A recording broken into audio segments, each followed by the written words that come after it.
salads. Well, that's just it. Sheree's always talking about all the great things we should be eating with fresh produce that's available today with our wonderful gardeners and farmers that are out there. But it's also important to know what not to put in our diet. So Sheree, thank you so much for being here. I think this looks absolutely delicious and healthy, but what should we be eating and what should we not have in our diet today? Well, the include list, most people know. Fresh produce, non-processed foods, all of those good things, the things that are available right now, and cheap and abundant and tasty and yummy. And the thing about it is a lot of times I'll tell people to eat salads, and they do, and that's a good thing. But what happens is we make a salad that should be a healthy item, unhealthy by what we add to it. So croutons, cheese, the dressing is really the top offender to what we put on our salad dressings, because our salads. Because if you think about it, you load up with ranch or you load up with blue cheese and all of those other things, and now what would have been seriously 150 calories has become 650 calories.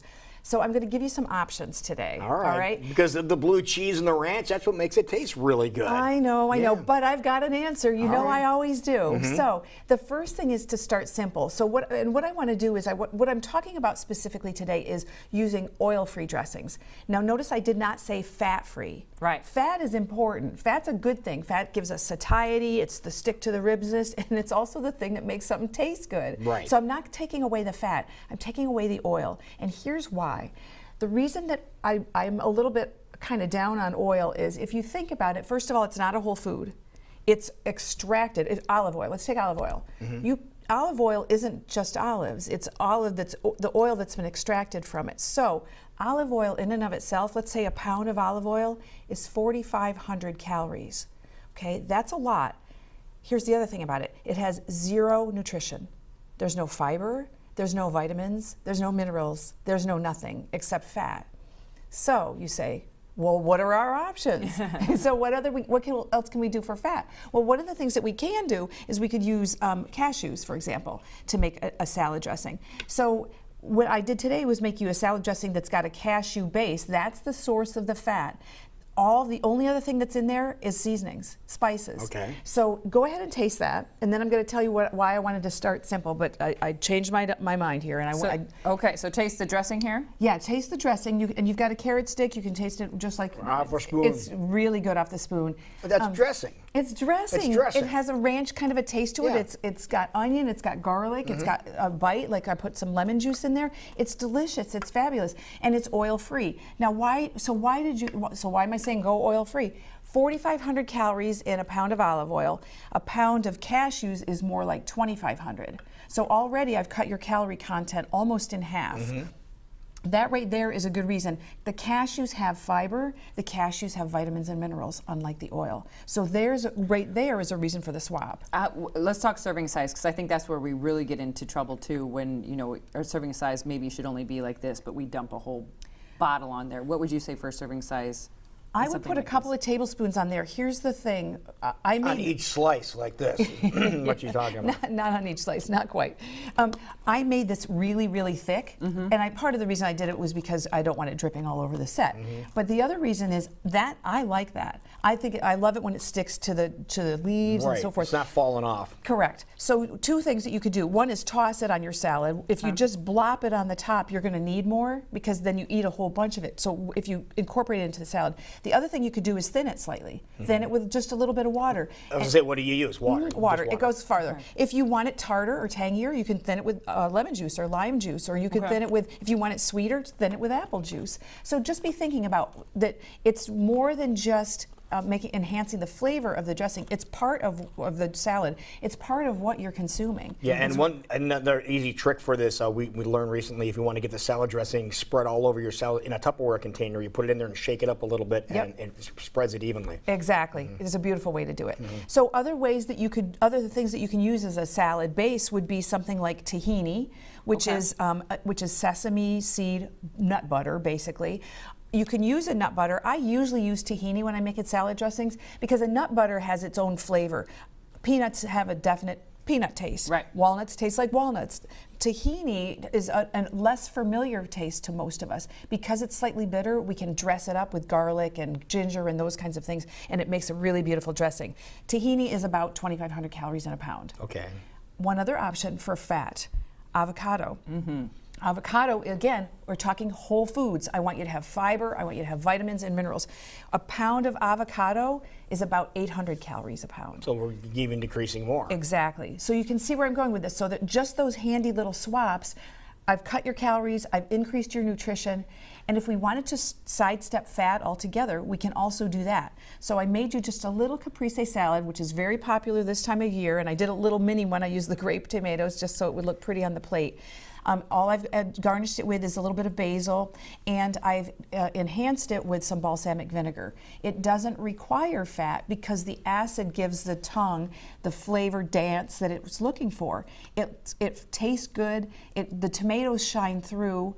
Remember, at this time of year, we don't need to disguise the taste of our vegetables. They taste so good as it is. So all we're doing is just adding a little bit of flavor to it.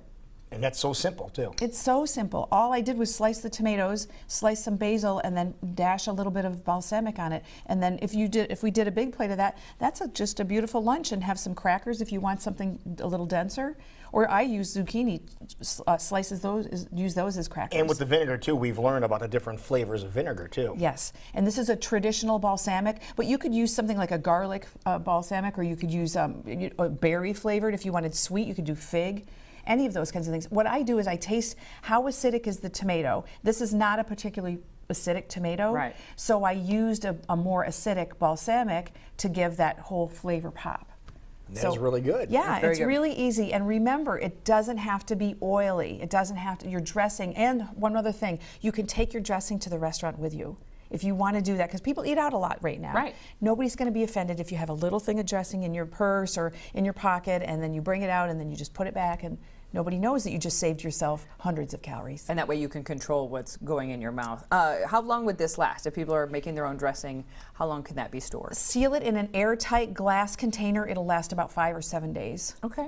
Yep. But it won't, because it tastes really good. And Around that You'll be long. gone by And you'll tomorrow. be eating it up. Yeah. And perfect dip as well for vegetables if you're needing Now, this another time of year, outlet. you mentioned that this is when vegetables are coming due, and there's an abundance of a lot of really good vegetables. What do you have on your menu over at your place with the farmers market in full bloom right now? What's a typical, like, say, a weekend menu planner? I start for sure with juice. I'm a green juicer, and right now cucumbers there's a ton of them, and they're cheap. And cucumber juice, I like to mellow that out with cantaloupe. So cucumber, cantaloupe, and lime is what I actually had for breakfast this morning, my breakfast. And then right now I've got in my refrigerator, I've got zucchini, I've got tomatoes on the countertop. I grow basil and all kinds of herbs. So right there, and I have avocado that we don't grow here in Iowa, but I smash all those together. That would be a good salad. Spiralized zucchini with a marinara sauce would be a dinner. I make a ton of salads. I have sorry, you shouldn't have asked. No, it's fine. I'm curious. I make a great salad dressing that's got a spinach base with avocado. I think I've brought it to you before, and it's got a mustard flavor to it. So I'll just basically go to the farmer's market. I'll see what's speaking to me. Oh, there's potatoes in your salad. Potatoes are good this time of year. And then come home and just kind of conglomerate them and invent. The other thing I do is I'll look up in a cookbook and see, look up a recipe that let's say I bought too many potatoes. So I'll look up potato, and then there'll be a list of recipes, and I'll try something new. That's the key. Stay excited about this. And the way you stay excited is you try something new. Right, and especially salads, because I think we enjoy salads, but they get boring after a while. Yeah. It's like the same old thing. But there's ways of spicing it up, and there's ways of doing it very healthy, in a healthy way. So if people want more details on this, or maybe get more of those recipes, you've enticed us with more ideas for different salad dressings. Where should they go to get more details? Well, I'd love an email, so info@fork-road.com, because I can have an interchange with people. And then they can just visit my website at fork-road.com, and I've got lots of information and free videos and all kinds of things there. Wonderful. Well, thank you very much. You're welcome. Very, very tasty, folks. So get out there and enjoy the wonderful produce we have with our amazing farmers markets out there. You'll see Sheree out there, I'm sure Saturday morning if you get there bright and early, but otherwise contact her to get more details on how to spice up your salad this summer season. Thank you so Bon much. appetit. Good to see it. It is 20 minutes past 9 o'clock.